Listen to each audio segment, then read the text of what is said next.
Okay, so let's look at what's called morphology. Morphology. So, where the words have come from, what they mean, and how they are different from their origin. So, some words come from other languages. Nice.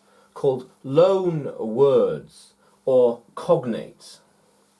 They have little or no change in spelling, pronunciation, and meaning.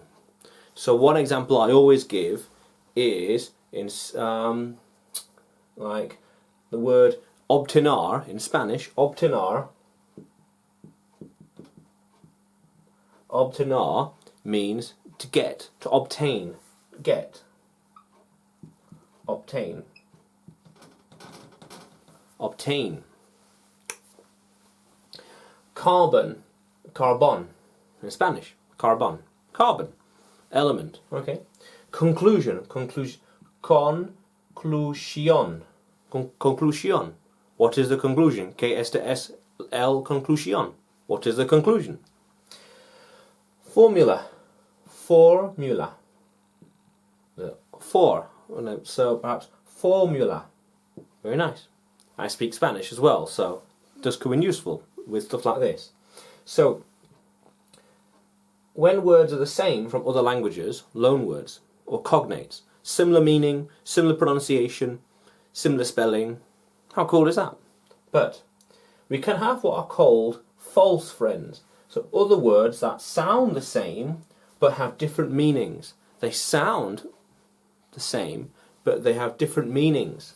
So in Spanish, again, pregunta does not mean pregnant.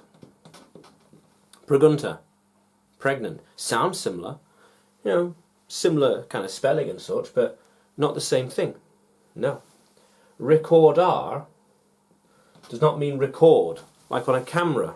Record. No. Does not equal. Does not equal. No, no, no. And carta does not equal card.